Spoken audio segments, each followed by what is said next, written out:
Subscribe to our YouTube channel and press the bell icon to get the latest updates.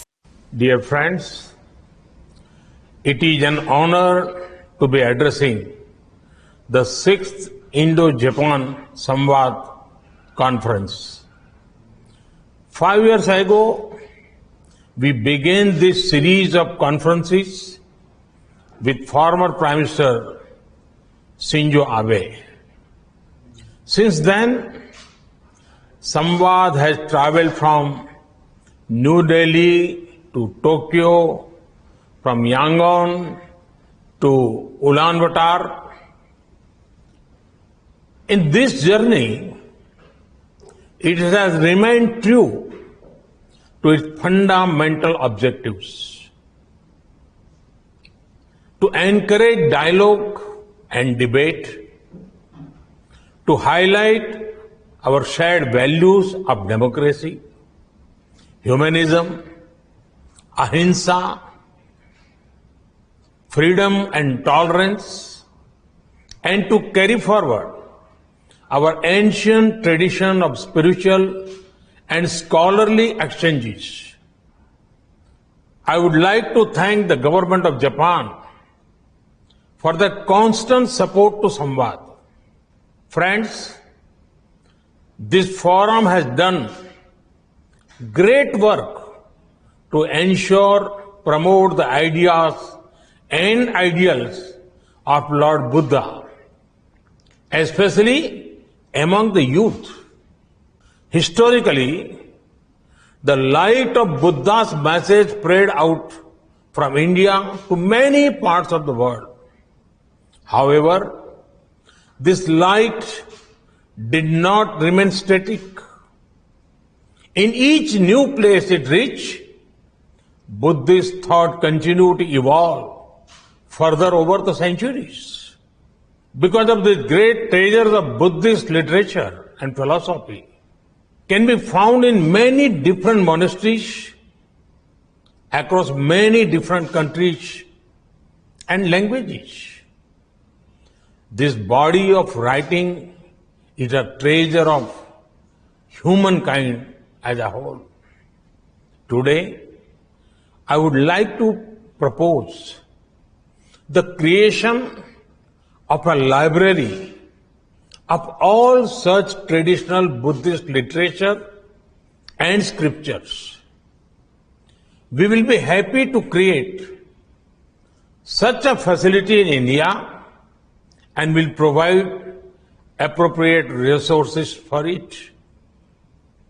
The library will collect digital copies of all such Buddhist literature from different countries. It will aim to translate them and make them freely available to all monks and scholars of Buddhism. The library will not only be a depository of literature, it will also be a platform for research and dialogue, a true samvad between human beings, between societies, and between man and nature. Its research mandate will also include examining how Buddhist message can guide our modern world against contemporary challenges. Challenges like poverty, racism, extremism, gender discrimination, climate change, and many others. Friends, about 3 weeks ago, I was at Sarnath. Sarnath is where Lord Buddha gave his first sermon after attaining enlightenment. This Jyotipunj emerged from Sarnath, spread across the world, embracing the value of compassion, nobility, and above all, Manav Kalyan, the good of entire humanity, and gently, peacefully It changed the course of world history. It was in Sarnath that Lord Buddha spoke in detail about this ideal of Dhamma. Dhamma for him was more than a prayer and rituals. At the center of Dhamma are humans and the relation with fellow humans. Thus, it is most important to be a positive force in the lives of others. Samvad should be one that will spread the spirit of positivity, unity, and compassion across our planet. That too at a time when we need it the most. Friends, this is the first Samvad of a new decade. It is happening at a critical moment of human history. Our actions today will shape the discourse in the coming times. This decade and beyond will belong to these societies that place a premium on learning and innovating together. It will be about nurturing bright young minds who will add value to the humanity in the times to come. Learning should be such that furthers innovation. After all, innovation is the cornerstone of human empowerment. Societies that are open-minded, democratic, and transparent are better suited to innovate. Therefore, now is the time, more than ever before, to change the paradigm on what we see as growth. Discussions on global growth cannot happen only between a few. The table must be bigger. The agenda must be broader. Growth patterns must follow a human-centric approach and be in harmony with our surroundings.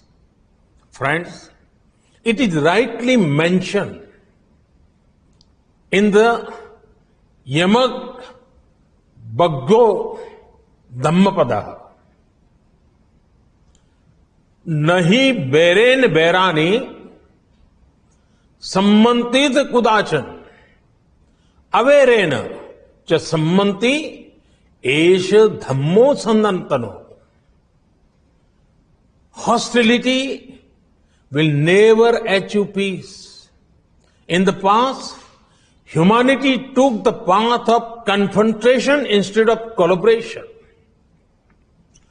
From imperialism to the world wars, from the arms race to the space race, we had a dialogues, but they were aimed at pulling others down. Now, let us rise together. Lord Buddha's teachings command the strength to turn the discourse from enmity to empowerment. His teachings makes us large-hearted.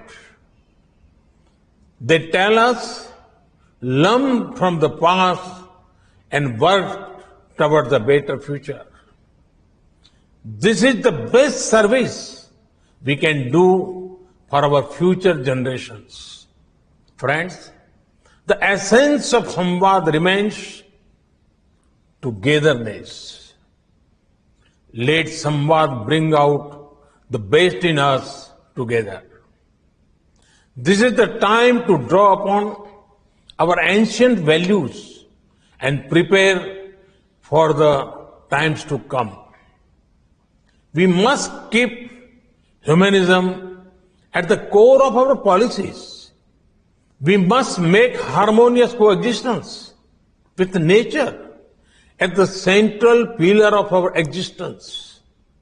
Samvad, a dialogue with ourselves, with fellow human beings, and with nature can light our way on this path. I compliment the organizers for organizing this important event and wish them all success in their deliberations. Thank you.